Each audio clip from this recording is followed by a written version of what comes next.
Assalamualaikum warahmatullahi wabarakatuh. Alhamdulillahirabbil alamin. Alhamdulillahilladzi ja'alana minal muslimin wash-shaimin.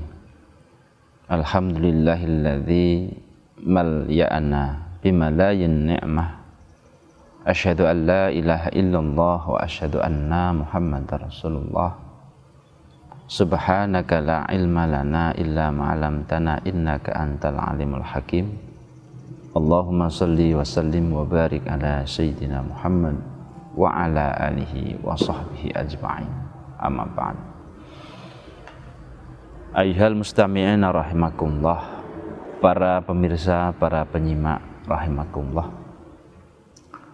Allah Subhanahu wa taala berfirman di dalam Al-Qur'an. A'udzu billahi minasyaitonir rajim. Bismillahirrahmanirrahim. Ya ayyuhalladzina amanu kutiba alaikumusiyam kama kutiba alal ladzina min qablikum la'allakum tattaqun. Al-ayah sadaqallahul alim. Yang artinya, wahai orang-orang yang beriman, ya ayyuhalladzina amanu kutiba alaikumusiyam, telah ditetapkan atau diwajibkan atas kalian berpuasa. Kama kutiba alal ladzina min qablikum la'allakum tattaqun, seperti halnya telah ditetapkan atau diwajibkan atas orang-orang sebelum kalian, la'allakum tattaqun, agar supaya kalian benar-benar menjadi orang-orang yang bertakwa. Ma'asyiral musyahidin rahimakumullah, perlu kita ketahui bahwa sebelum Islam datang ke Nusantara, khususnya di tanah Jawa ini, orang-orang sudah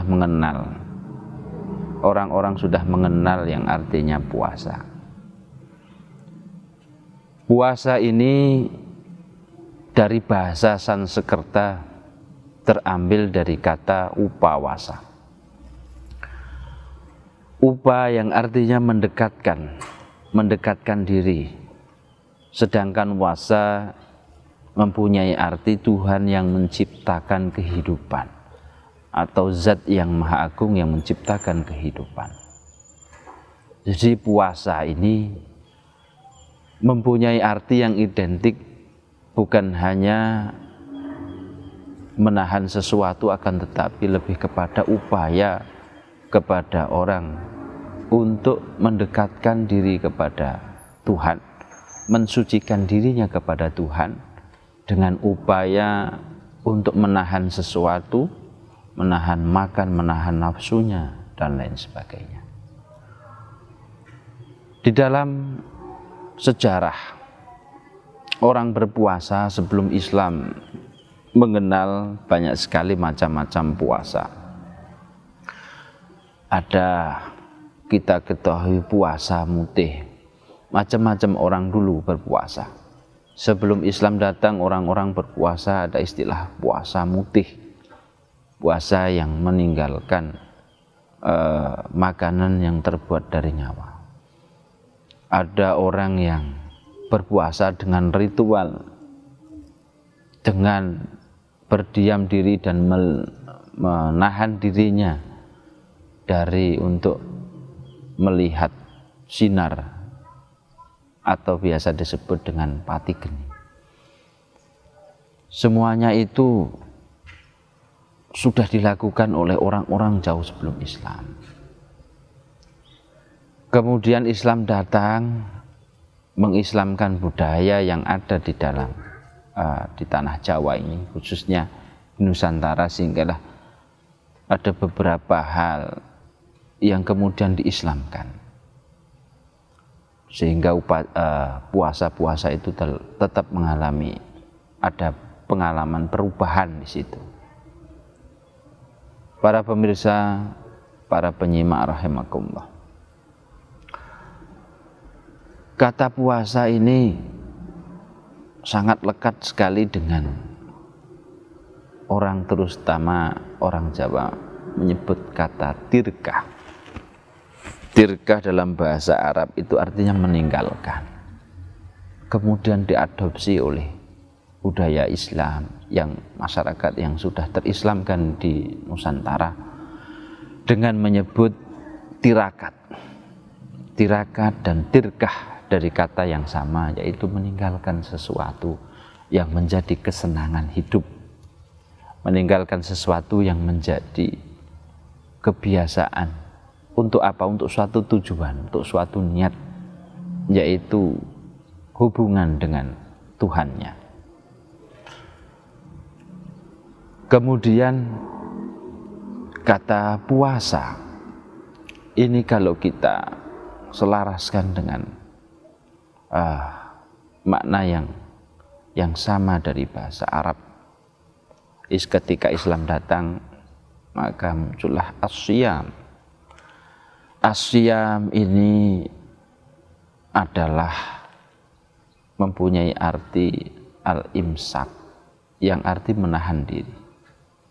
Kalau kita selaraskan antara puasa dan as-siyam, sama-sama mempunyai keserasian, yaitu upaya menahan, mengendalikan diri untuk mendekatkan diri kita kepada Allah Subhanahu wa Ta'ala.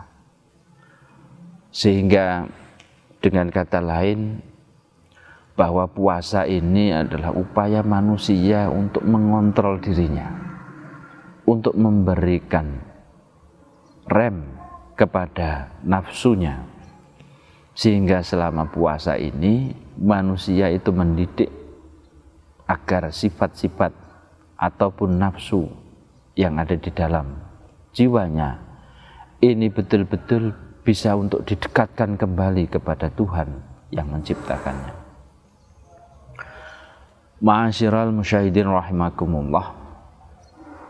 Selanjutnya, bahwa kita berpuasa ini semata-mata yang kita harapkan adalah ridho Allah Subhanahu wa Ta'ala. Puasa ini bisa dikatakan adalah ujian keimanan. Oleh karena itu ayatnya, ya ayyuhalladzina amanu, wahai orang-orang yang beriman.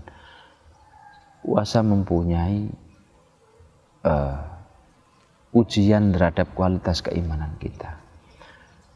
Karena ibadah puasa, di dalam satu paket ibadah puasa tersebut, kita dituntut mulai dari kita niat, kemudian sampai kita untuk berbuka kembali, harus sukses atau berhasil untuk menahan dosa yang keluar dari mulut kita, dari mata kita, dari hati kita. Semua yang kita lakukan, semua yang kita jalani selama berpuasa itu adalah pengendalian diri, menahan diri untuk tidak berdosa. Sehingga puasa ini menjadi sesuatu yang sangat istimewa. Kemudian yang kedua, puasa ini melatih diri kita untuk jujur kepada Allah. Karena berpuasa ini tidak ada sesuatu yang bisa untuk kita pamerkan kepada manusia, untuk kita banggakan, karena kebanggaan orang berpuasa itu semata-mata hanya pada Allah Subhanahu wa Ta'ala. Allah lah yang memberi penilaian dan Allah lah yang akan membalas. Karena Allah sendiri yang mengatakan bahwa puasa ini adalah milik Allah Subhanahu wa Ta'ala dan yang akan memberikan balasan Allah. Sehingga kalau kita sedang menjalankan ibadah yang lain, sholat, membaca Al-Quran, orang lain bisa menilai kita, bisa melihat kita. Akan tetapi puasa ini hanya orang tersebut dan Allah Subhanahu wa Ta'ala yang bisa mengetahui apakah orang itu berpuasa. Ma'asyiral muslimin, para musyahidin, para penyimak rahimakumullah.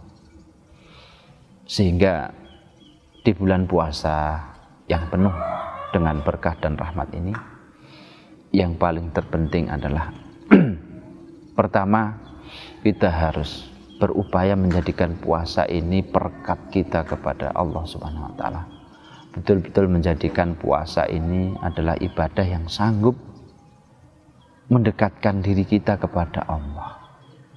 Bukan malah sebaliknya, di bulan puasa ini malah kita menjadi hamba yang jauh dari Allah, menjadikan hamba yang tidak kembali kepada Allah, menjadi hamba yang tidak memenuhi panggilan Allah Subhanahu wa taala. Demikian ulasan singkat tausiah pada sore hari ini. Semoga ini bisa memberikan pencerahan dan ilmu yang bermanfaat, dan kita semuanya berdoa semoga Allah Subhanahu wa taala senantiasa meridhai kita. Semoga yang kita lakukan dibalas oleh Allah Subhanahu wa taala dengan balasan yang berlipat ganda. Akhiran kita akhiri dengan bacaan hamdalah alhamdulillahirabbil alamin. Sampai berjumpa pada tausiah yang akan datang. Wal afu minkum, wassalamualaikum warahmatullahi wabarakatuh.